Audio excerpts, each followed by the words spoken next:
Good evening, everybody. And my name is Ray Harris, Games Development Manager in Wexford GAA. I'd just like to welcome everyone back who was here with us previously, and welcome to anyone new who was part of our webinar series. So again, this webinar series is in association with our main sponsor, Zurich. So far to date, we've had our nursery, Active Start Nursery, we've had our coaching children and coaching youth players, and today we have Dara Kissane, our performance GDA, who's going to talk to you about introduction to athletic development. So again, it's a fine evening out there. We'd probably all love to be out in the field somewhere, but we have found a new way of learning, a new way of sharing knowledge, and that's through these webinars. And so far, they've been absolutely brilliant. The interaction we've had from people who's joined us has been super. Whenever we've asked for feedback in the chat box, we've got that. So that's something that we're looking for again tonight. If Dara asks for some feedback throughout, or asks a question, please don't be shy. Just come in, jump in, and help us out. There'll be question and answers at the end as well. So if you have any questions, please don't be afraid to throw them in the chat box, and we'll get to them at the end, hopefully. Again, this topic today is a really interesting topic. It's a broad topic that Dara's done well to narrow it down, I suppose, to narrow the focus and putting together this webinar. So yeah, so again, just a few housekeeping stuff, like this is being recorded. So we are recording all our webinars, and they'll be sent to all participants at the end of May. Please keep your cameras and your microphones turned off throughout, because it can interfere with the recording, and also there can be some static feedback as well. So if you can keep them off, that'd be brilliant. And again, I'm going to pass you over to Dara now, who's going to get going, and we have Shane O'Hanlon working in the background and myself as well. So Dara is going to take over from me now, and yes, thanks very much again for joining us, and again, keep any questions for the end, and hopefully we get to them at the end. Thanks, guys. All right, Dara. Okay, thanks, Ray, and good evening, everybody. As Ray said, I'm Dara Kissane. I'm the performance GDA with Wexford GAA. I suppose that encompasses my main 9-to-5 job, if you can call it 9-to-5 when you work with the GAA, is to look after the 13 to 17-year-old in Wexford GAA, in the clubs, in the schools, and in the talent squads. Along with that, I guess I work for the last couple of years as strength and conditioning coach to the minor hurlers, performance analyst with the senior hurlers. So I have a busy schedule every night. The other thing is, as you can see on the screen, I'm an exercise physiologist. And just to explain that, obviously physiology is how you respond and adapt to the stress on the body. And in this case, the stress is exercise. So I think it's important. I understand it's not from vanity I say any of that information, but that detail is important, because I think in these webinars it's good to establish who's talking to you and the information they're giving in this age of internet, when information is so readily given. So in this webinar, I guess I hope to, if any information I give, I hope to reference it. So, you know, the value of the information will be there for you to see. If it's not referenced, I guess it's my opinion, and so you can take it as my opinion and can argue with me and whatever you need to do. But look, as Ray said, these webinars they're actually turned out to be a great thing, and I've been really looking forward to doing this webinar, because myself and Shane O'Hanlon and Ray rolled out the introduction to athletic development to the clubs earlier on in the year. We got a couple of clubs done, but then everything was shut down. So this is our new way of giving you information, which I think is a great way. So I loved working on this over the last couple of weeks. As Ray said, trying to narrow it down was difficult, but hopefully I've done that. It's not too sciencey, I hope for you.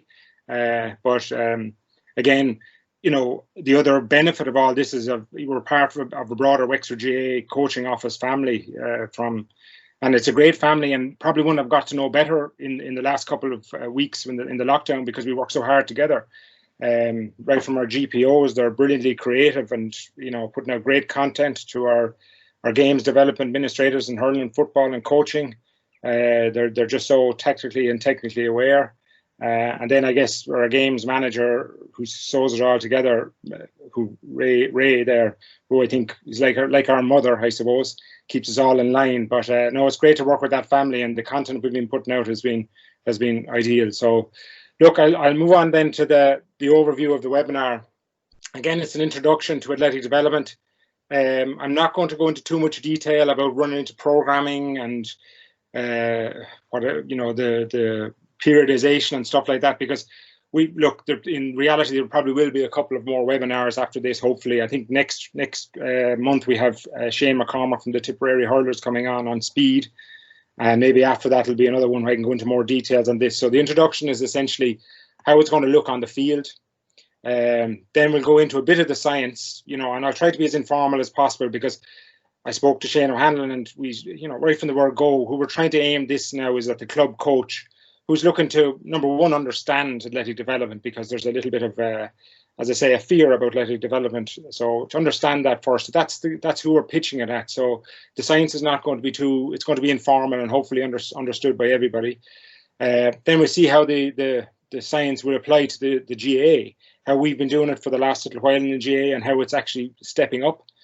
The focus is youth athletic development, so that's from the age of 13 to 17 in this case, but we have to talk about the foundations, which happens in primary school. So I'll get into that first, just quickly. And then at the end, I'll go into program structure and integration. So again, I'll give you examples of programs and the reasons we do it or whatever. And then, as Ray said at the end, we'll answer a few questions anyway. So again, what is athletic development? I chose this quote. You'll see in a minute why I chose this quote, but it's from Vern Gambetta, who's a baseball and a soccer coach in America. He's a good guy to follow on Twitter, because he gives a lot of, doesn't tweet a lot himself, but gives a lot of information out and links to stuff.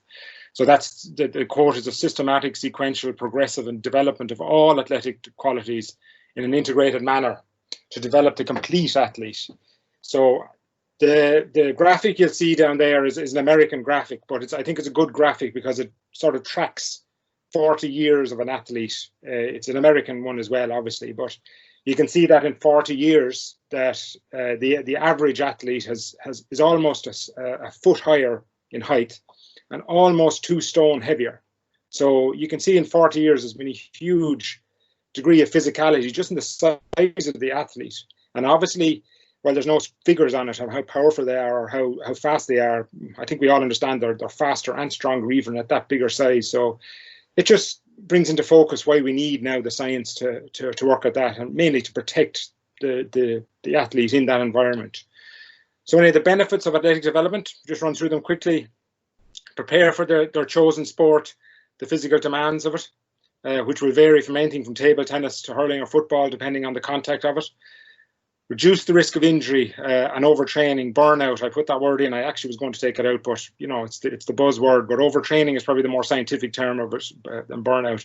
But again, one thing I'd like to draw up at the top of every slide here is reducing the risk of injury, because that is our main goal with athletic development, just to stop injuries and make sure that everybody can play the sport safely and enjoyably.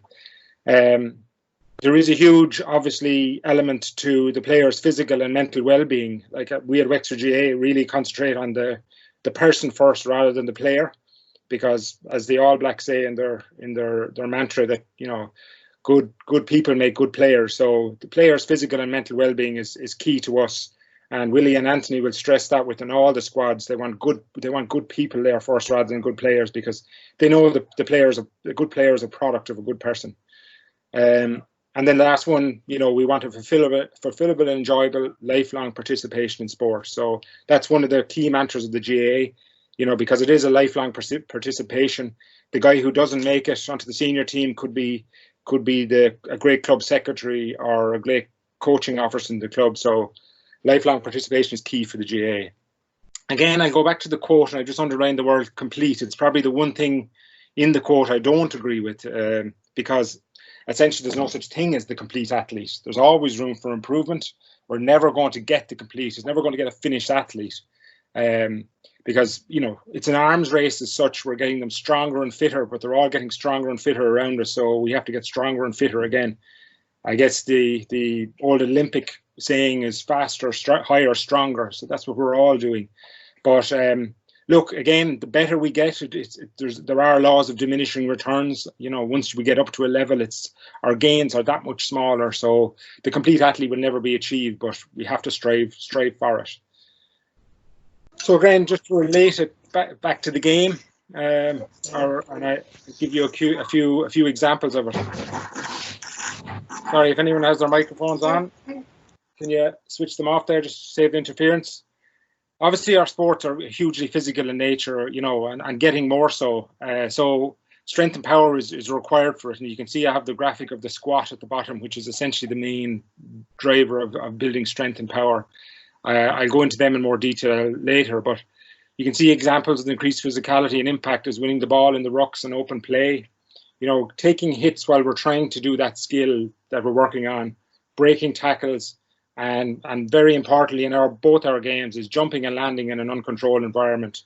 Essentially, anything can happen when you're up in the air, from the fella running underneath you to anything can happen. So you know you won't land always as you should have. So it's key that we protect each other. Other than that, what I'm going to do now is I'm going to play a little clip here.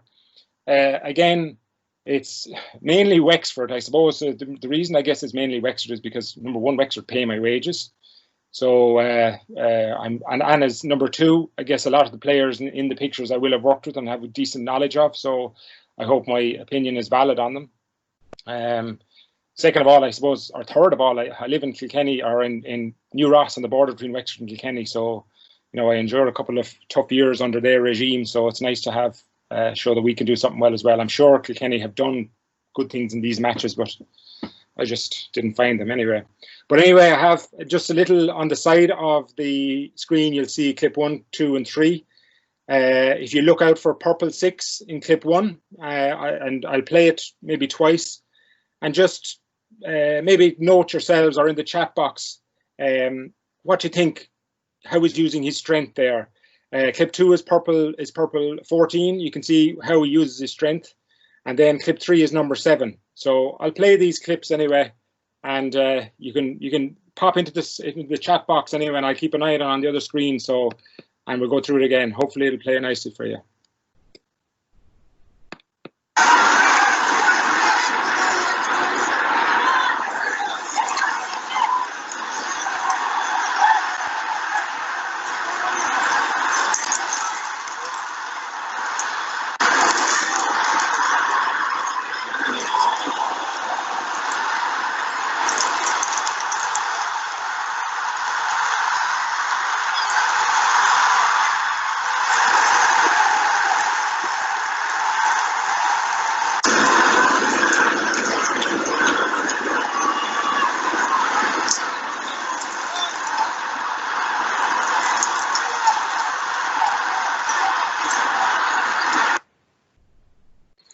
So there you go, those clips. Again, I didn't see any chat in the text, so if anybody could get in, you're looking at number 6, 14, and 7. So if you want, I'll just play them one last time because they're short, and then maybe I'll just run through them myself and explain why I put them in there.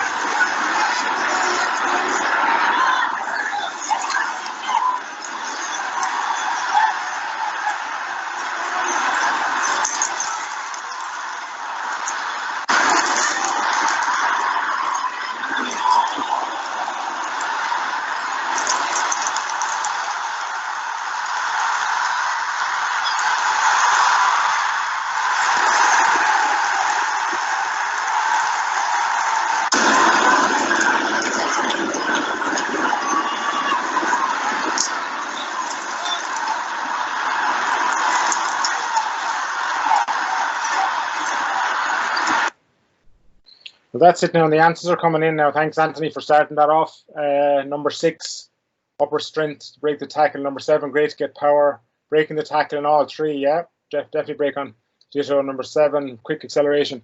Yeah, you're getting it spot on there. It's pretty obvious. Number 6 comes in. He doesn't take a backward step. He uses upper body strength to hold up his man. That forced the turnover. We're straight on the attack again. Number 14 gets the ball. Obviously, he's a very talented player. But one thing he didn't do was use his strength, but he uses his strength to break 2 tackles and get in on the goal and gets the sort of essentially match-winning score for us, I suppose, or Mark gets the match-winning score. And then number 7 is probably a great case. He's normally a slight player, or traditionally when he was younger, but he's worked on huge power in his hips. You can see how he breaks out of defence, breaks the tackle, and he's creating a great forward momentum for attack. So those are just examples of strength, coming out on the field. So those guys would have done an awful lot of work on that, and you can see how they make it work to their advantage. The next one, I'm going to do the same with this. So it's the last bit of interaction we'll get just for the moment. So hopefully you can interact with me. Speed and agility. Again, these are all interlinked. So you'll see some things in these clips that are going to be the same. But essentially, what they're looking at here is getting to the ball first. You need speed to do that. Finding open space and possession, like what number 7 did. But when he got in that, he needed to find more space. Evading tackles and finding defensive gaps, maybe like 14 did in the last clip.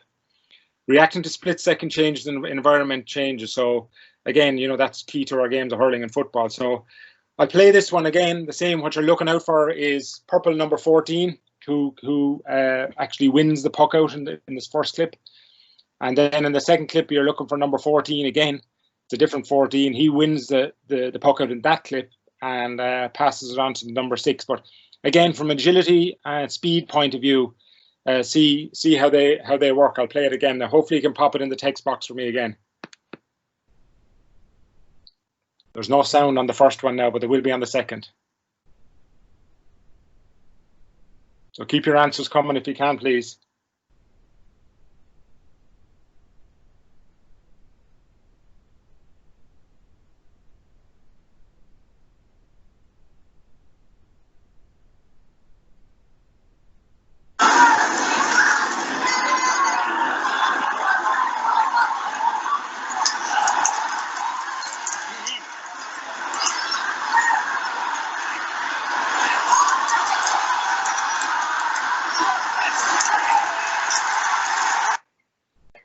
Okay, I'll play it one more time for you. Hopefully you can get a few answers in. We're popping in there now. Thanks very much.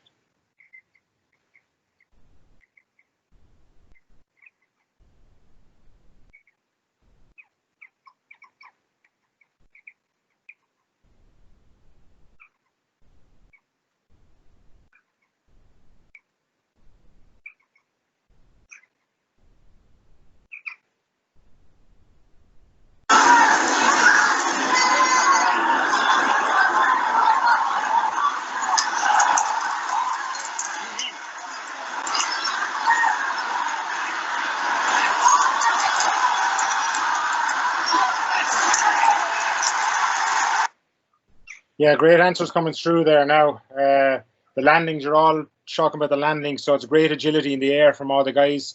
You'll see more about landings now in the next clip. Acceleration, taking the hits, it's all there in it, you can see. And then the first one, you're getting it spot on. Even the height and the jump as Anthony's coming in.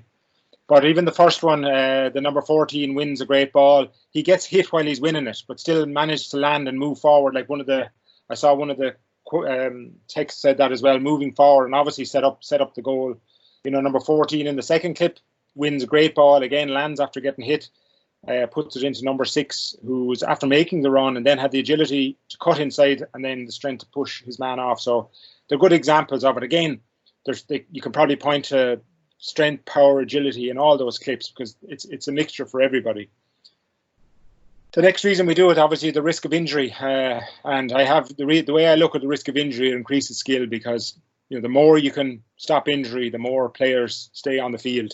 So again, we can all point to probably 2 or 3 months of our career where we didn't get to play that game, be it a county final or semi-final, and we missed out on training, and we missed hours of practice. So we would be better players if we were on the pitch more often. So again, athletic development has been scientifically proven to reduce the risk of injury, and therefore your best potential of reaching your potential. So reaching your potential is all we want any player to do. It's not about winning or losing when we're developing. We just want them to reach their potential. So again, you can interact if you like on this, but these 2 clips speak for themselves. The first one is from a football match, and I was corrected earlier on by Anthony Masterson, who you'll see in the back of the clip there. I believe that's you, Anthony. This is Conor Laverty. He gets a very good hit from the number 6 from Wexford. But the key thing is how he reacts to it. He doesn't lie down on the ground. He gets up straight away. He chases his man. And the second one you'll see is a number 15 getting another great hit in the air, landing. But again, these 2 will be fairly self-explanatory. The second one is in slow. They'll be showed in slow motion as well. So I'll run these ones. So great hit there, but he's up. He's trying to cut his man off straight away. So this one, anyway, the ball comes in. the number 15 catches, but gets hit in the air, breaks through. But you'll see more of it on the slow motion. You'll see this is a guy that actually Ray Harris, our games development manager, lands very often, did a lot of work with and building up his strength, and you can see the way he landed there, the impact on his knee. If he hadn't done that strength, there was 6 to 9 months out with a bad knee injury, and you know that's one of our key marquee players in the game, and you know to be ashamed to see him off the pitch or something like that, but he's protected himself with no great help from Ray in the past. So again, that's the key reason, and again I'd like to just keep in mind that the injury needs to be at the top of all these slides. So, but anyway, that leads us on to where do we begin to do all this? And you'll see this is why I chose the quote in the first place. The words in these suit my scientific look at things. So we need to look at it systematically, sequentially, have things being progressive, and have things integrated. That's why I chose that quote, because essentially it suits my scientific mind, I guess. So, you know, if we move on then, the key scientific investigations, for decades we've been trying to find out you know, the best for athletic development, but some fundamental tenets will always remain. The first one is growth and natural development stages, physical and psychological maturation, but there's nothing we can do about it. It happens of its own accord due to nature. So we have to work within those constraints. But obviously we're trying to develop a lot of different categories in these athletes, from fundamental movement skills, speed, strength, mobility, power, endurance, agility. The list is potentially endless of what we need to work on. I just have those few in there now. But the third one is the real key of all this scientific investigation, is how do we coordinate and integrate and time all of these categories into the growth and natural development stages? Because obviously when we decide to do certain parts of our athletic development is key as to the age we do it at. So again, there's been numerous athletic development frameworks and models being proposed, but I've picked 4 and we'll concentrate on 2. Is the long-term athlete development by Bailey and Hamilton. There's the youth physical development model by Lloyd and Oliver. There's the development model of sports and participation by John Coate. And then there's the psychological characteristics of development excellence by Angela Abbott and her collaborators. Again, I chose the first 2 because obviously we're looking at the more physical side of things. The psychological side of things is more taken in the other 2, which is very important in our game and our athletic development. But we'll concentrate on these 2. And so if we take the long-term athletic development by Bailey and Hamilton, simply it proposes 2 separate classifications. Early specialization, which is essentially working on skill work, and generally that applies to individual sports like tennis, all the highly skilled individual sports where there's hours and hours of practice. And then you have late specialization, which is essentially all team sports, which relies a lot on athletic development from the physical side of things, but also then you have to integrate skill development into it. So for hurling and football, we obviously will focus on late specialization. And this is the model that essentially Bailey came up with. You can see then, I read this from my right over to left. So if we take the 4 building blocks on the right hand side of the screen, you know, as children, we're working on fundamental skills and then into fundamental sport skills. You can see this is pre-peak height velocity. That's an important phrase that we'll probably come back to later. Peak height velocity is the time when we're growing the quickest, which is middle of adolescence. So this is all pre that. So there's no hormones involved here at all. It's just neural work, just working the nervous system to remember skills. So then you'll see in the second column over from the left or from the right, you'll see essentially the philosophies we have, you know, with this model. It's an active start with the younger age groups. Fundamentals is essentially working on the fundamental movements. And then you transition into fundamental sport skills when they're learning to train. You move up the model up to the building physical and mental capacity, which is essentially when the area we'll be focusing on at the moment in youth. We're training to train and eventually evolving into training to compete. You know, so it is a developmental stage still. Then we obviously go to 17, 18 years plus and we move into high performance sport, which is adult and under 20 teams, and they're training to win. They're learning to win. They have learned to compete. So, but the key thing to this representation, you can see, it all feeds into the two main things we want to do. With children, we want to work on their physical literacy. They need to be able to move properly so they can learn the skills that we need to teach them for our very skillful games. Then obviously later on, then most players will be playing with their club. They're active for life, so it gives a good grounding in active for life. On the very left hand side, you can see the upward trend, and it's great to say that it's non-linear development, because we can't nail down every phase exactly in every individual because it varies a lot. We'll go into that a little bit more in detail.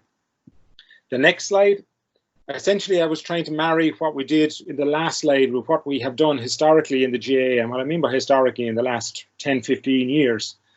So I hope this slide is clear to you, but essentially on the bottom of the slide we have historically the way the GAA have broken down their categories. There's the child category, which we've all worked with. They play to learn. It's all about fundamental skills. It's all about enjoying the game. It's about fun. It's about activity. It's about health.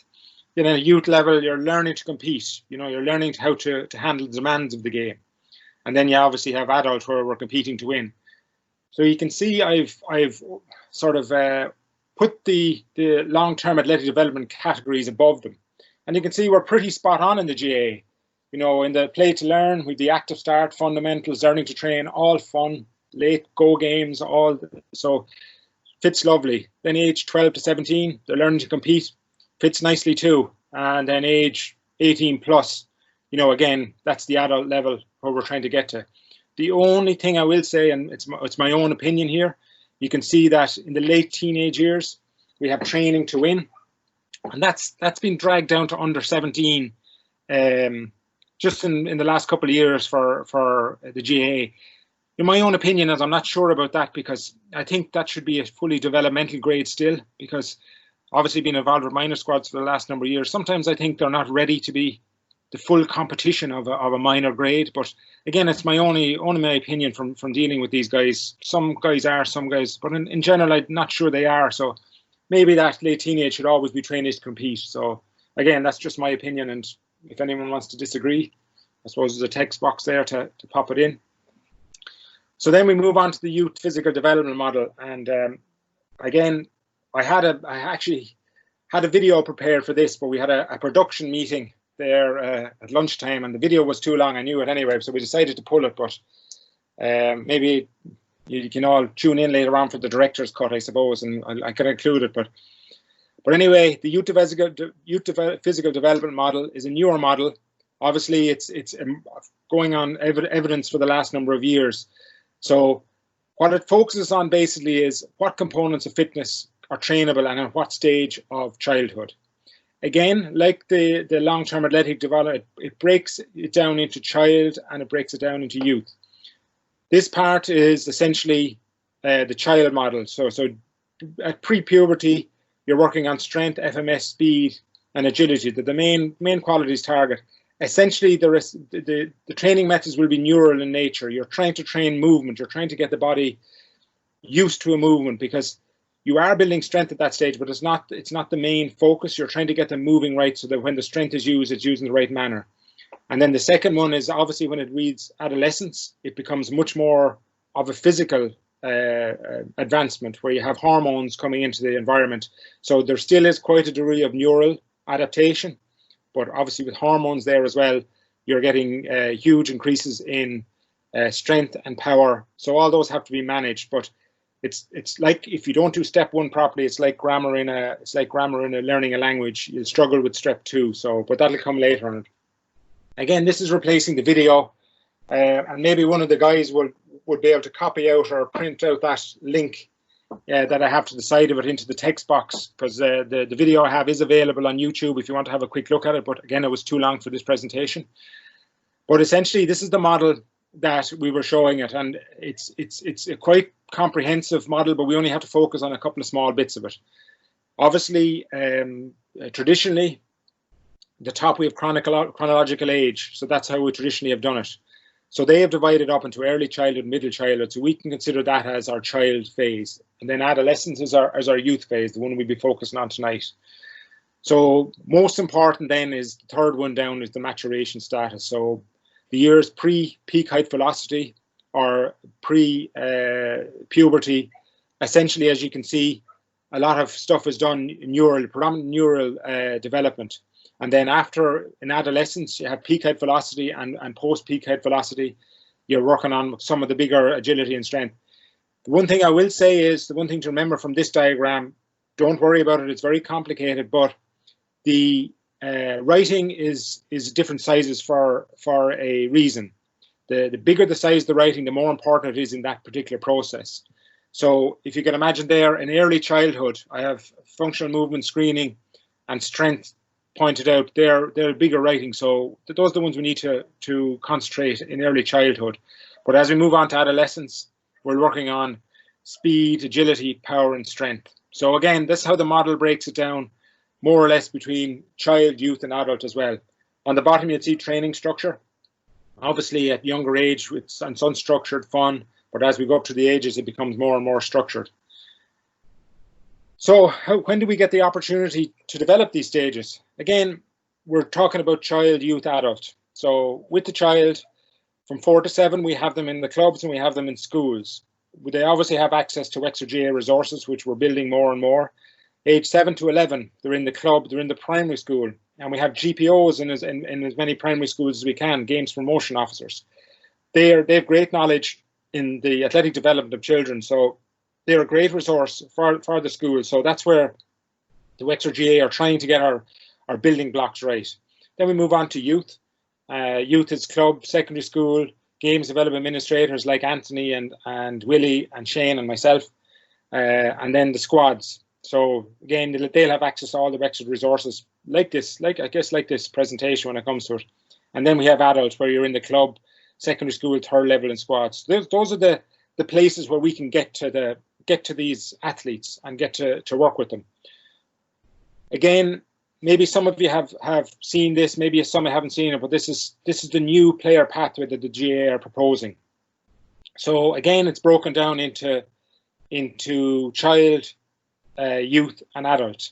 So as you can see, and I'll point out the main reason for the slide in a minute, but as you can see, the small circle F1 and F2, that's the circle where every child begins playing sports. So that's the foundation. F is for foundation. So then we move on to the bigger blue circle, the F3 circle, and that's for all players, club, squad, and even inter-county players. And then the two other circles are T4, T1, 2, 3, and 4, and E1. These are the talent academies and the adults, the high performance county squads. The key thing with this slide, I just like to point out is on the two circles on the left-hand side, the two blue circles, the club and nursery and primary school, we have 100% of our children go through that system. Well, that's if they play that way, but they will go through that. That's where they begin. That's where they'll move on into the bigger circle, which again, you know, in that F3 circle, 100%, even the guys who were all-stars in both hurling and football last year in the country will play for their club in that blue circle. So these are the circles we really need to concentrate on for athletic development, because if we get these two circles right, the other two circles will look after themselves. The talent academies and the elite squads will look after themselves. So you can see that even the GAA are modernising, but it still fits into the child, youth, adult model there that we were working on before. So again, back to what we were saying, the area that we're concentrating in is youth. But before we move on to that, we talked about foundations. There's no point moving on to that if we haven't got the grammar done. So the grammar in this case is the importance of good foundation, physical literacy. And I guess this is the slide well, it's a picture I robbed from Shane O'Hanlon, our coaching GDA. And you can see the child on the left-hand side. And I guess we all have seen children in our lives, be it younger brothers, our own children, our nieces and nephews sitting or squatting in this position. You can see they have the perfect squat, and most children have the perfect squat when they're born or have toddlers. So they have what you need for sport. But obviously then when we move into the the realm on the right hand side of this, when modern life has that degree of sitting and that degree of inactivity, essentially a lot of that stuff is lost. So we end up with children at 12 and 13 years of age of poor literacy, poor physical literacy. And I guess, you know, that's what we see in squads. We see the 13-year-old coming in where the damage done by all the sitting and inactivity is just, you know, it's fixable, but, you know, we're struggling with it. If we combine that on the right hand side with fundamental movement skills, then we're saving ourselves to some degree, and continuing what this child has, so that at 13 years of age, if they do these fundamental movement skills like running, skipping, jumping, kicking, trapping, striking, they end up with good physical literacy, and it gives them a head start when they come into the youth side of things at 13.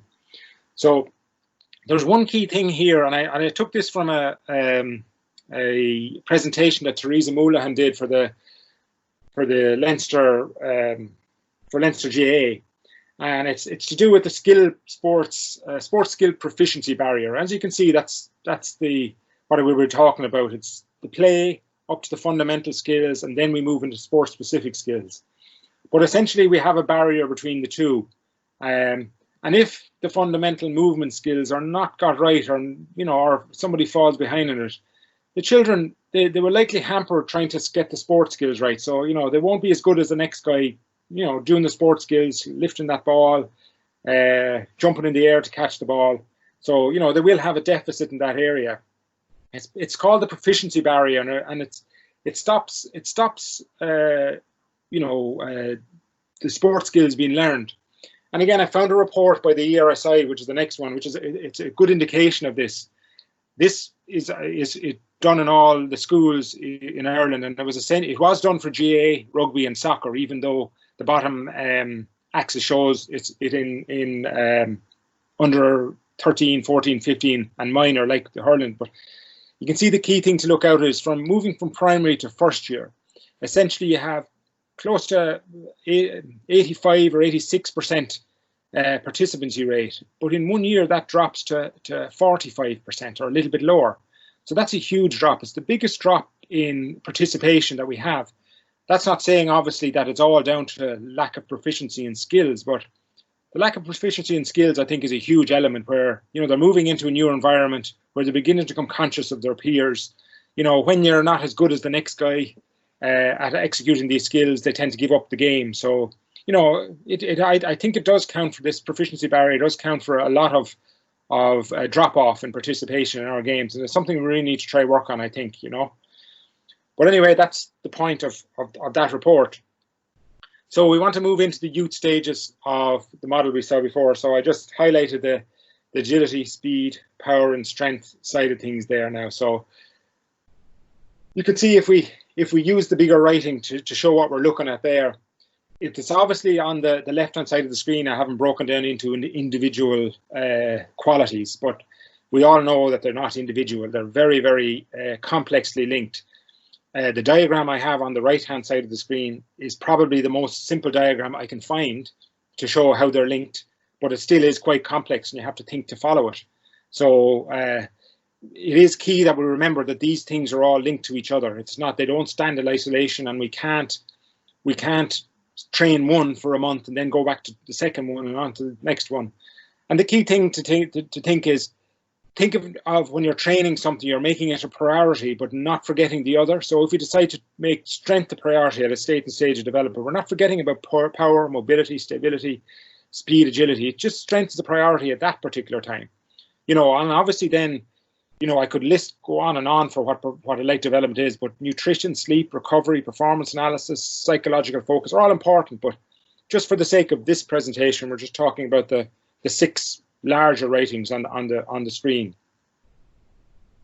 To sort of link them and put them in an informal way to you, so they can be some way understood. I hope this does it for you. Again, I have informal definitions, and it's may the force be with you. It's a Star Wars, obviously. I'm not a geek, but maybe some of you understand it better than I do. But strength, obviously, in simple terms, is the generation of force by a muscle or a group of muscles. Obviously, a muscle on its own very rarely acts, so it's a group of muscles generating force. Power is how much and how quickly this force can be applied, you know, to the ground, to an opponent, or to the ball, kicking a ball or striking a ball. That's applying power. So how much of that and how quickly can that be applied, this force be applied? Mobility, flexibility, stability.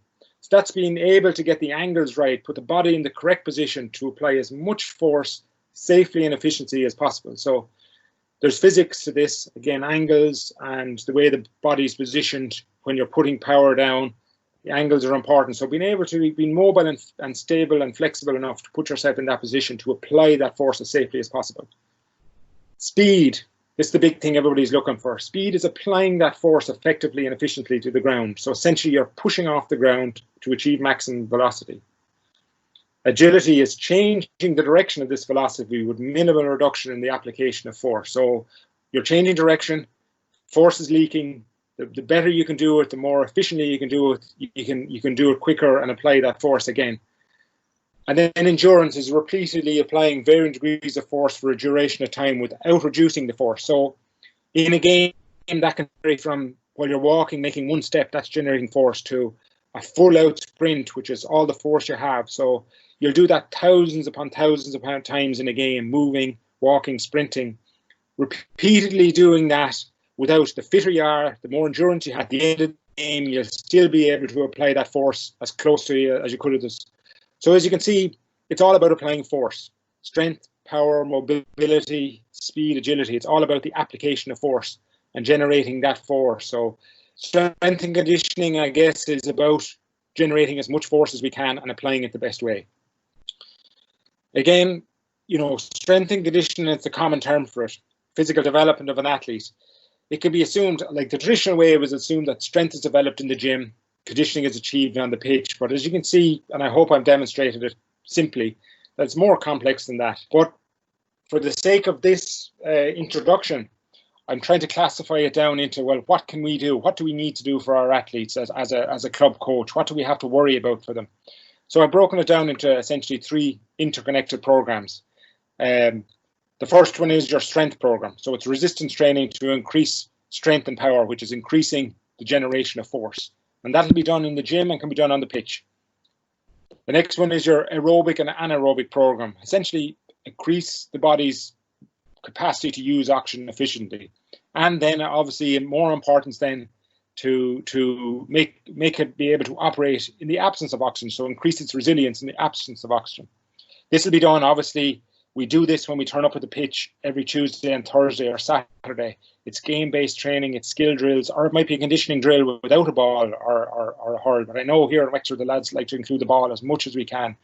So that's our training in the pitch. And then lastly, you have your mobility and flexibility program. Again, it's not a priority, and that word priority should be taken. It's not a priority right throughout an athlete's development, but it's a necessity. It always has to be done in the child stage, the youth stage, and the adult stage. Always has to be done. It's always in the background, the flexibility and mobility program. So again, how we've applied that.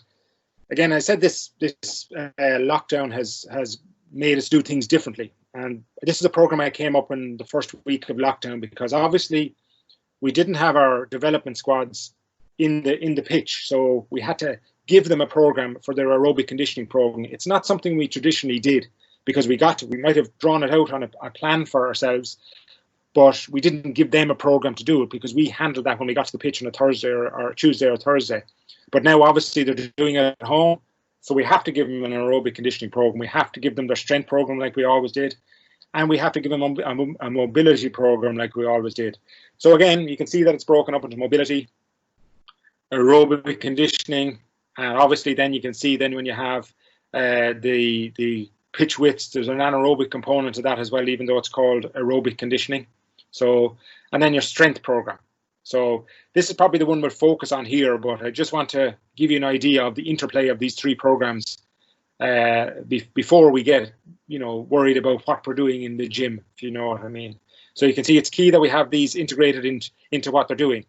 I'll come back to the top part of the slide there as regards the timing of these programs now when I get past this particular slide. This is probably as much science as I'm going to go into tonight. And essentially it's to do with training, recovery, and the development of fitness. And we have 3 different graphs, an A, a B, and a C. So I'll give you an outline of what all the graphs mean. And number 1, the black arrow that moves horizontally, that's essentially the fitness baseline, where you start over time, right? The green line is the work you're doing. So obviously when you train, it drops with the fatigue. So basically your body is starting point, you train, and it goes right down to the bottom trough. You can see in graph 1. So that's after training. Your fatigue level has gone right down to the bottom after training. At the bottom, you finish training and it starts rising, and slowly it starts rising. It doesn't rise as quickly as it's gone down, but slowly over the course of time it rises. But it doesn't stop at the baseline fitness line. It moves up a small percentage higher. So that when you start training again, say you do the same level of training on, so the next training session, it drops down again. So it doesn't go as deep this time. It's the same height, but it doesn't go as deep. And then it comes back up when it's gradually. So that's essentially what we call progressive overload. So you can see then that the fitness is the dotted line on that graph moving up. So you're given an optimal recovery with progressive overload. Progressive overload is a bit of a sciencey word. You're pushing them so that they will adapt. So you're allowing full recovery. The overcompensation is the green line rising above where it started. So that shows that the body has adapted to a new normal. So you start again at the new normal, you go down and you drive on again to another new normal. So that's your optimal recovery and the body adapting, so you're getting fitter. B is a different stage, obviously. B is, the first one was training every second day. For argument's sake, it mightn't necessarily be every second day, but just for demonstration purposes, we'll say every second day. B is training every day. So you've done your training, you start training before the very same training session as you've done in graph A, but you decide to train the next day rather than give him 2 days rest. So basically you've cut his rest in half. So you've cut him halfway back up his recovery cycle, or her recovery cycle.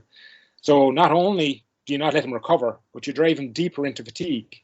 So this is essentially, you can see the fitness line going down, not fitness as such, but performance line goes down. So this is overtraining. This is not what we want.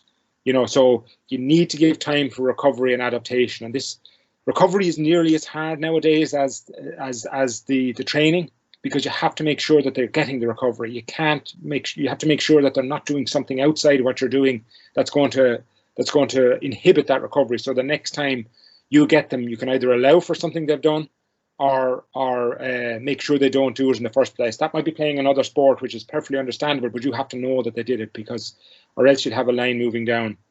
The last one is C, where basically you leave it too long.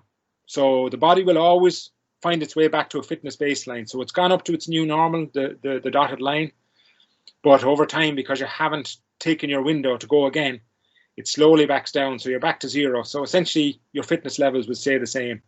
I have that over 4 or 5 days. Probably is a little bit longer than that. It might be a week or a little bit over a week. But again, you can see from that, and if you want to put in the text box which you think is the best, it should be fairly obvious from what I said, which you think is the best, A, B, or C, which you think is the worst, A, B, or C, and which you think is a waste of time, A, B, or C. If you want to pop that in the text box just to give me an indication that somebody's actually still listening, it'd be great. But I'll leave that on for a while. Maybe somebody will pop it in. A is best from Connor Roach, yeah. Obvious, Connor. A best, B worst, yeah. A will be the best. A best, A. Yeah, we've all, obviously, thanks be to God, I've explained it well, because you got it. But most of you will know this anyway. Shane Roach, A best. Thanks, Shane. So anyway, that's key to remember for the next slide. When I was talking about when do you schedule this in a week, and we were going through this today, and JJ Doyle pointed out to me that this sounds very heavy for an under 15, but when you take out the fact that this was done for a guy who is locked up at home, and the normal thing he would be doing on a Tuesday and a Saturday would be training in the field, but we have to give him that program. So bear in mind that the athletic development on Tuesday and Saturday is the playing the game, the training the game. So we're really only talking about the strength power program and mobility. So again, this was done along the lines of allowing for adaptation and rest. And what I mean by that is that's why I talk about 3 separate programs. Essentially, strength and power is one program, aerobic conditioning is another program, and mobility is another program. They can be done in synchronization because the systems you're using to do the strength and power aren't the same ones you're going to be using the next day to do the aerobic conditioning. They will be to some degree, but if you do aerobic conditioning, you're not getting in the way of the recovery from the strength and power program on the Monday. So that's, and as well as that, I have to point out that this was done based on an under 15 athlete, and we tried to keep it as close as we could to what he would be doing had he been in school, essentially the same schedule as he was. But one thing I want to ask here, a question I want to ask, obviously they're interconnected program, but they're training different systems. But on Monday, I have a strength and power program, and on Tuesday, I have an aerobic conditioning program. And Thomas Cronin does it depend on the time of the season? It does, Thomas. Definitely depends on the time of the season. But again, at the start, I sort of said we're just concentrating on the programs. We won't go into periodization. I have to save something for a webinar down the line. So periodization is probably the next one I would do. So obviously, this was done for when we thought that we might be only locked down for 2-3 weeks because we were developing these squads to play in the summer.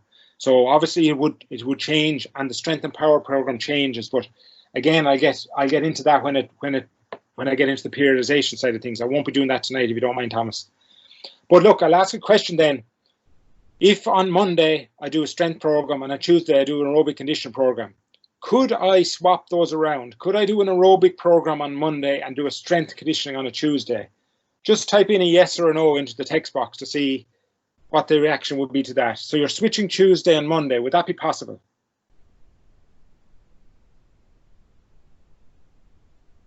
No, no, no. Barry Lacey knows his stuff anyway. RJ knows his stuff.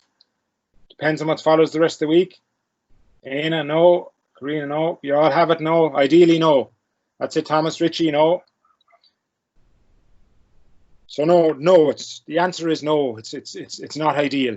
I don't know if anybody wants to come in on that, or if you want to stick up a hand, say you want to come in on that. Maybe one of you want to explain.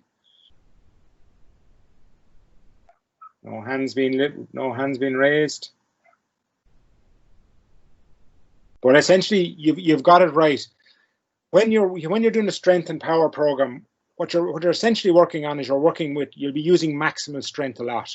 So in the gym, you're trying to use strength as the maximal strength that you can use.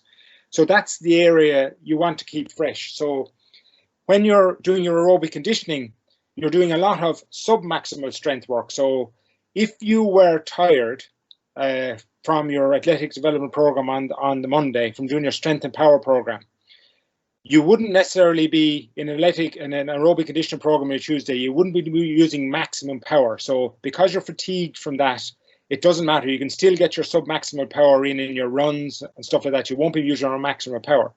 If you swap it around, if you fatigue the muscle with an aerobic conditioning session on a Monday, you won't be able to use your maximal power on the Tuesday because you'll be fatigued. Both sessions will fatigue you, but we don't want the session that we're trying to use our maximal power on the Tuesday, on the day after, because it won't be a worthwhile session. So essentially, you try to do your strength and power if you have to program it before you do your athletic development aerobic conditioning program. So that's just, again, it's something a question I'd asked. Stephen Terra, 2 strength and conditioning together, not here. No, definitely not. Same thing. If you do 2 strength and conditioning programs together, you won't have the maximum power in your second one. So you have to give a rest. You have to let the body recover so that it can develop maximum power for your next strength session. So that's spot on, Stephen. Not enough recovery between strength sessions. Technically, yes, you could move that Thursday to Friday, but 2 days rest is key for any athlete. Essentially, the Sunday would be a day's rest. It's 3 days for an under 15 because a mobility program shouldn't take anything out of them. For the same reason, it isn't better. Yeah, Richie.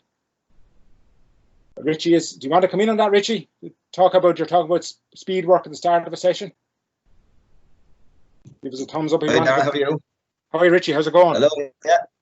Not so bad. Not so bad. You know your stuff. No, just for the same reasons. I suppose to get the point across. Traditionally, a lot of coaches might leave the sprints till the end.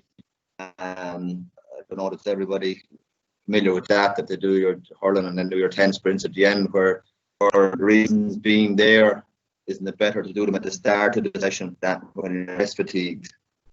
Yeah, for the very same reason, Richie, isn't it? Because you're running your maximal effort there, you know, and if you run them, whatever drills you're doing beforehand, and then you do your speed work, you're not getting maximum effort. Is that what you're saying to me? Yeah, and more chance of injury, obviously, as well. If you're going flat out at fatigue muscles and you want to get your max %, you do them at the start. Yeah, injury prevention as well. No, that's one question we do get from a lot of coaches. When do we do this the speed session of the training? So essentially, I presume if you were doing a session, Richie, you do your warm up, you do your plyometrics, get them ready, and straight into your speed work when they're well rested and well ready to go. Is it?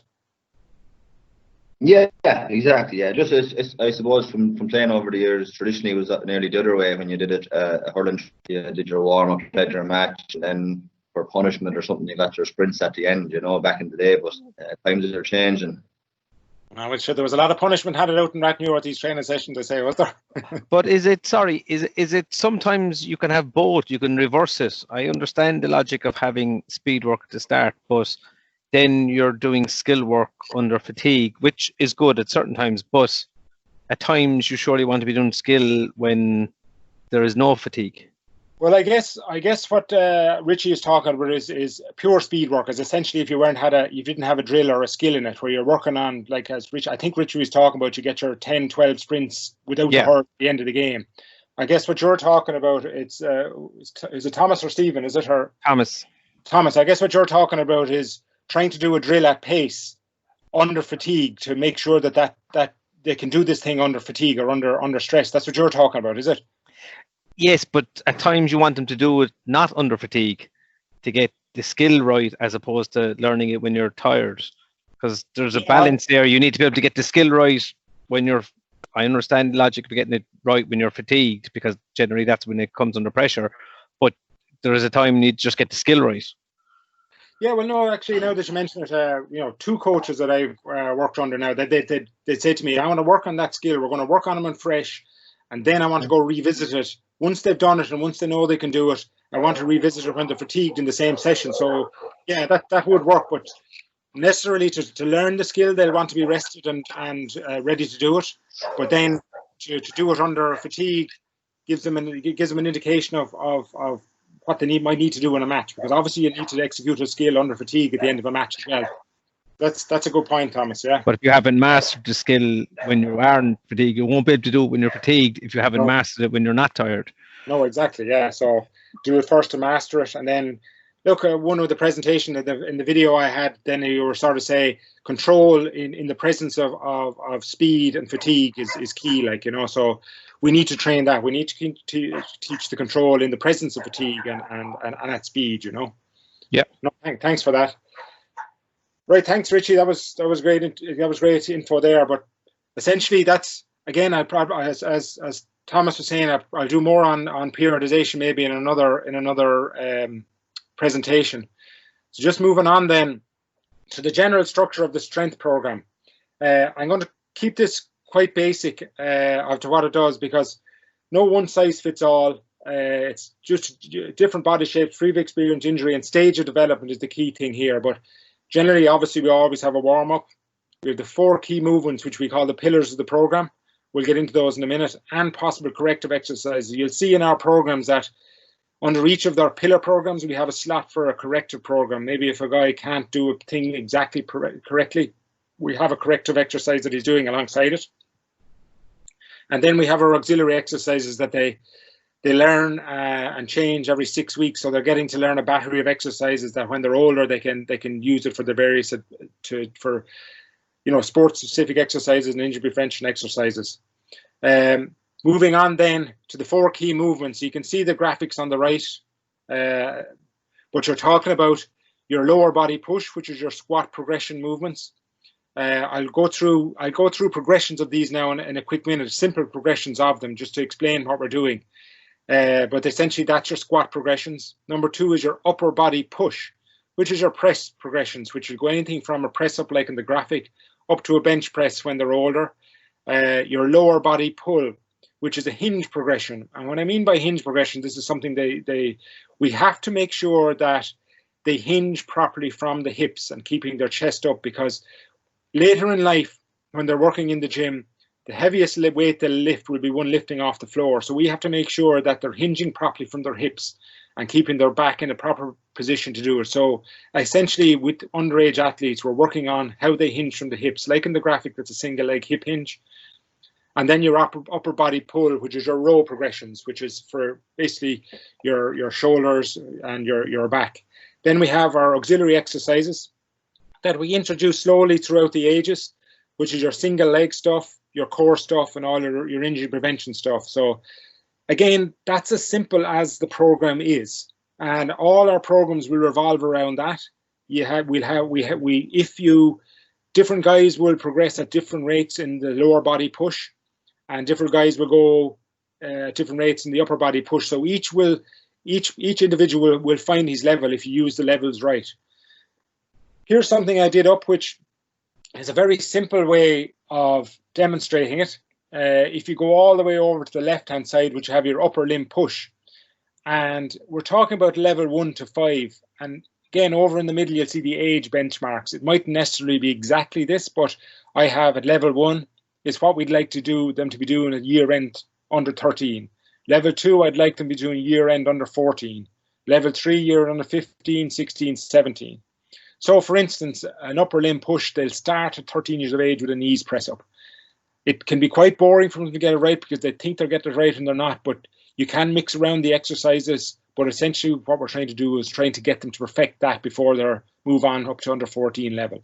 So you can see your 5 levels there of each individual: upper limb push, upper limb pull, lower limb push or hinge. When we move over to the right hand side of it, you have your single leg and auxiliary 1 and 2. They're not necessarily in progression. They're just various exercises for core work, injury prevention, and single leg stuff. So they mightn't necessarily be in progression, but you can put those in progression. But it's key that we keep the core 4 exercises in progression. So again, Thomas was asking essentially about periodization, but this is, and this will touch on this a little bit, programming it. At under 13, we really want to be working hard on the 4 key exercises. So it's really all we give them. We give them plenty of time to get those 4 exercises right. So then in the year when they're under 14, we might introduce one of the other auxiliary exercises. And that continues rear 50. And again, we're just concentrating the whole time on getting their movement right in the 4 key exercises. Under 16, you're hope that we've done a lot of work on the 4 key exercises. So we introduce another single leg exercise, preferably because sorry, I'm getting a bit of it. Somebody has their microphone on. And then under 16, you're in the 2, and then you're 17. You have the 3 exercises, but they're still concentrated on the 4 exercises. So I don't know. Does anyone want to come in there? I think somebody turned on their mic. If somebody wants to come in. No, nobody wanting to come in. Look, again, I hope that it's as simple as it looks to me. I know sometimes I put these and I expect people to understand them because they come out of my head. So I hope it is put simply to you. But if we can keep it that simple, that gives you a menu that you can look up. And if somebody isn't going well on his upper limb push, you can let him advance in his upper limb pull. You can let him advance elsewhere on his program, but we can keep working on the one that he's weak on. So eventually we have them strong in those 4 key areas. So it's key that we do that. This is a sample program. It's actually an old program. It was developed by Shane O'Hanlon and Jimmy Byrne there a couple of years ago.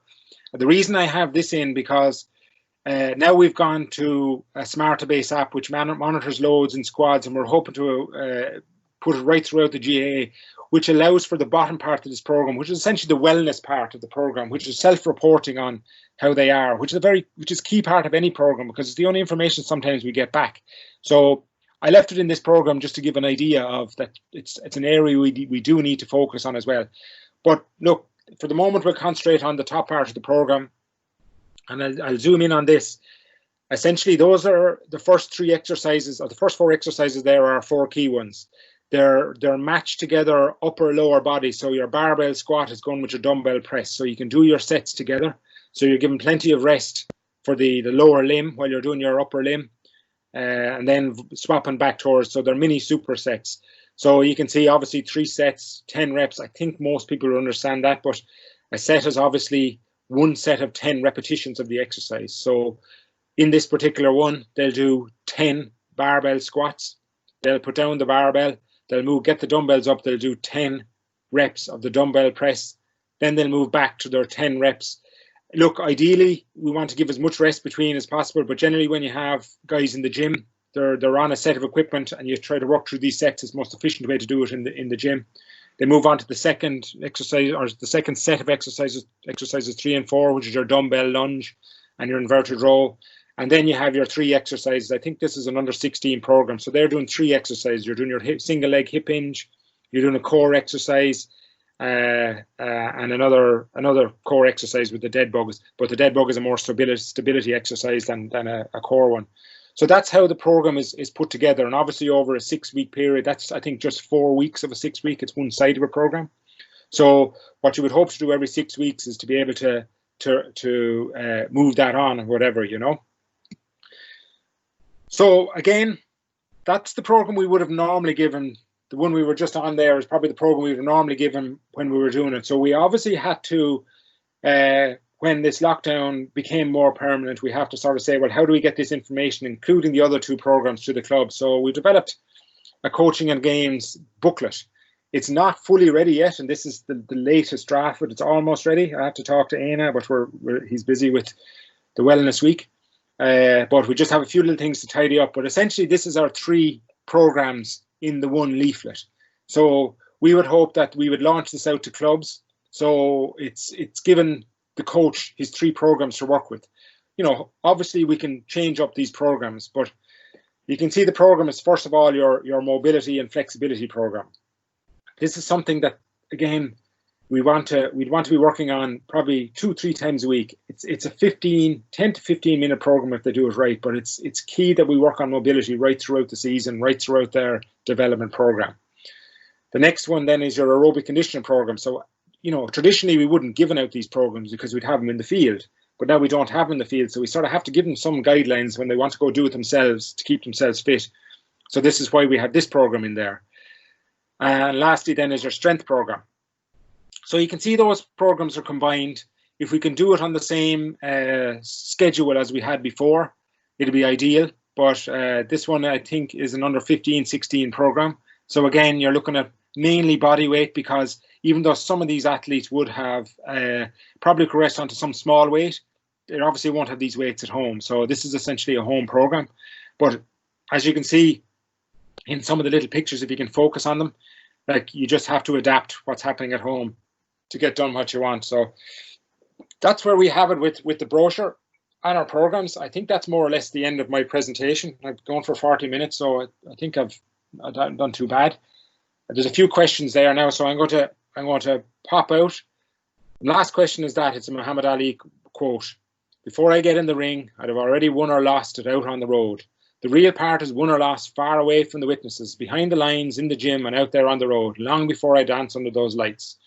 It's a bit of a cheesy quote, I know, but you know, I guess he's the ultimate athlete that we all think that just had it naturally. But you know, I'm sure there was lots and lots of work done to get what he wants to do. And the good athletes make it seem effortlessly, but when we see the Lee Chins, when we see the Matthew Hanlons, when we see the Brian Malones out on the field, we just have to be reminded of the work that they have put in to get to that point. That's why they're so good. They put in long, hard hours to get there. You know, those particular guys, especially Brian Malone, has just set a record that'll never be passed in Gaelic football, because he's looked after himself to the nth degree. Again, going back to what I said, he's avoided injury because he's conditioned himself so well. So he has 140 odd caps for Wexford on the football field. So that's what we're aiming for. He is as close, I suppose, as we came to that in the first slide of saying we have a complete athlete, even though he's not the perfect athlete. So that's me. I don't know if Ray wants to come in. I can probably go back and look for a few questions, and maybe Ray will call out questions to me if he's there. Are you there, Ray? Yeah, I'm here, Dara. Well done, and thanks very much for that, Dara. Very, very comprehensive. A lot of work in that. So yeah, we will definitely have a few more minutes here for questions for anyone who has any. RJ came in with a question about how do you determine if a player is weaker on one of the key movement exercises? Do you do it by observation or by quantifying what they're doing? Well, what we try to do with that, RJ, and how's it going? Long time no see. I suppose functional movement screening is essentially what we would do. We try to do it in the schools at least once a year. In the squads, we probably do it 3 times a year. So really, that's our test. And those functional movements are based around the 4 key movements. We will know, and we do keep an eye on the gym as to who's struggling, who's not struggling. So we generally try to, in our system, we try to get them to do 1 session in school, and then if they're on a squad, they get 1 session on a Saturday in the gym. So at least we get to see them in either the school or the gym in a smaller numbers. If you're, you'll develop a coaching eye to see it in the gym. If not, we have the testing. This testing is probably our starting point every year to say where we're at. We'll functionally screen them 3 times a year. That'll basically, the score of that test will decide where on that continuum they start. They might have to go right back to a knees push up if they have poor upper body strength and start there. But through the end of the year, by the end of the year, you'll have tested them 2 times, hopefully if they're in a squad, and maybe once more in a school to see we're okay. Now he can move on to his full press up or whatever. Does that answer your question, RJ?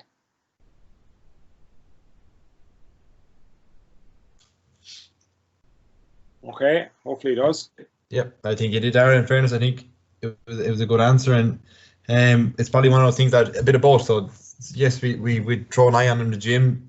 We can judge them by our skilled eye, I suppose, and then also with the testing. I think it's a mixture of both. Well, RJ was asking me there, what about the ordinary club player? So look, we get out as much as I can, and this was probably the function of this webinar, and originally what we were calling about the athletic development workshops we were just about to roll out to the gyms. We have to filter all this down into the clubs, into the clubs. Yeah, so we had to filter all this down into the clubs. We had started, but obviously we can't meet the clubs in this lockdown. So this is probably the first one where we're going to start with that. And then once we can get back into the clubs, myself, Shane and Ray will be doing the rounds, developing all this, hopefully in the line of a tourist workshop. So we can help the coaches develop their own eyes in the clubs, Yeah, I think that's exactly. I think the big thing we're looking at RJ and all the other coaches here is our club player. That booklet that Dara pulled up earlier is a really good booklet, and that's aimed at the club players. We really do believe in stronger clubs mean stronger county in Wexford. That's in terms of skill development, so hurling and football as well as athletic development. So why we got kind of hampered this year, I suppose, with the virus. A big part of our plan was to have this rolled out within our clubs, and it's something that we'll be looking to do going forward, through regional workshops, like our tourists, where we go to regional centres and we'll host a workshop on athletic development for club players, and the clubs who link, we'll be looking for clubs to come to that and link with us, and those clubs who come to us and work with us, we'll be going out to their clubs then to work with them. So it's definitely in the pipeline for Wexford clubs. Vincent Carroll has a good question there, Ray, and It's probably something. It was actually in the little video I did, and it'll be in that link. What's the difference between female on the long-term athletic or the youth development model? Essentially, females are 2 years ahead of males. They develop quicker, roughly about 2 years ahead of them. So there is a difference in males and females. In saying that, the priorities at the times of development are slightly different with females. A lot of females are, strength is key, but not always a priority with them. They have different biomechanics around the hip and the knee. So really, we have to work slightly differently. But when we're saying the fundamental difference is that there's a 2 year difference in them. I hope that answers your question there, Connor. Yeah, we have another question here as well, Dara, about when players are finished at under 17, coming through our pathway, I suppose. Do we aim to have them entering senior setups, being able to power clean, etc.? So do they, when they leave our setup, do they have the capacity to be entering gyms, basically? Well, you would hope they would, but I suppose this, funnily enough, the starting point for all our athletic development is the end point. And what I mean by that is I do work closely with the senior setups to see what athlete do we want there, because if we don't know the athlete we want, we don't know where to start with them. So really, in a way, to some degree, it's a reverse process. So ideally, Conor, what we want to do is make sure that that fella stepping out of under 17 is capable of doing what an under 20 squad wants him to do. But we have to find out what the under 20 managers want, and we have to look at the research to say what's demanded. And Emmett Egan and Michael Dempsey are doing great research on injuries and all the latest development of the under 20 and senior group to see what we need to be dealing with, you know. So ideally, yes, they need to be essentially ready to move on to a senior setup once they pass 18. I think it's probably a year too early myself, but those are the age groups we've been handed to, because there is a big gap between 18 and 20 in developmental terms, you know. So whether they'd be fully able for a senior setup, like we had a couple of very good winners last year, and there was talk that they were so good that they may be brought into a senior setup, but the coaching office, basically the minute they heard it, they said no way would they, when somebody suggested, it wasn't obviously within our own system, but somebody suggested would they be good enough, I said, no way would they be good enough to work in a senior setup. They have 2-3 years development before they do that, you know. So ideally, Conor, I don't know if that answers your question. You'd like to think you would, but under 17 is probably very early to be doing that.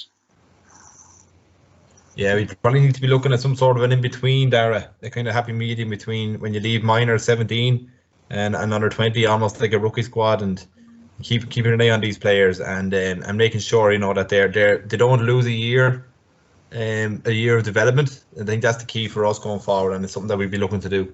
Well, we have been doing it last year now, Ray, and we'll do more this year when the schools get back, is if we work with the schools at senior level, they go up to 18 and a half. So it gives us a time to work with them for that year that they're not ready for it. So, you know, they're gone out of under 17 from our systems, but we can work with them in the schools and get them right in the schools, and we could do that extra year and a half's work with them, maybe even 2, you know. Yep, exactly. Lads, there was a good question there back early on there that we missed over, kind of the other end of the scale, and it was asking about the 4 key exercises that we base the things on, and should under 13s be doing those, and should they be doing them possibly at home on their own? I think it was Paul asked it there. So I know I'd be saying they should, but what would your take on that be, Dara? Well, I'd be the same as you. Like, I mean, you're talking about an air squat, you know, like, I mean, it's a body weight squat. There's very little danger of any injury for those. Obviously, we would try, and you can see on the booklet we've done, we've a link, and we show how it's done. It's probably all we can do, Shane, and you know yourself, you'd love to be out in the gym with them and trying to do it, but you know, maybe in this particular time when, you know, this unusual time where everybody's at home, you know, but again, this is not the usual time, but in the usual time when they're working on it, yeah, I would think they would be need to do those 4 key exercises. Essentially what you're looking at is an air squat, a knees press up, a small hinge without a weight, and then, you know, a small inverted row, which is difficult at home anyway. So I'd see no reason why an under 13 couldn't begin that. Yeah, it's even, I'd say at that age and even younger, technique is, obviously we try to encourage good technique and we go through the coaching points, but it's about getting them used to handling their own body weight is probably really what it is. So I'd encourage loads of it, really. Hoping for good technique, but you know, don't get too caught up in that, would be my opinion anyway, you know. So yeah, no, I agree with you. Yeah, 100%. I see Aidan Lawless is asking how soon the booklet will be. Ray is asking me that too, but last week, Aidan. I know it'll be in the next. We just got a little bit sidetracked with the Wellness Week, which is going ahead there now. So it'll be finalised in the next week or 2. So hopefully, will we say June? Will be available, Ray? Yeah, June is a good time. Yeah. Okay, is that all right, Aidan? That's good. And there's a question earlier on as well about the webinars. Will they be available for anyone who's missed any?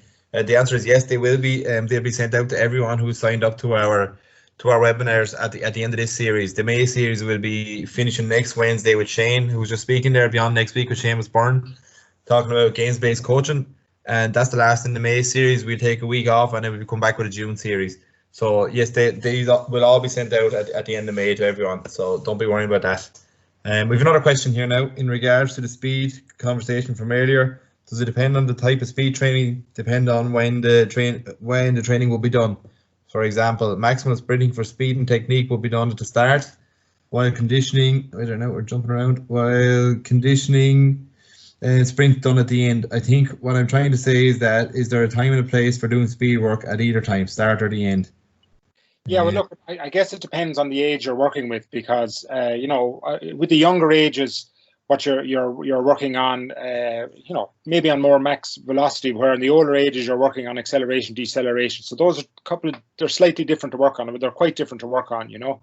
So yes, depending on what you're working on in a particular squad, you know, the timing of it would be different in training.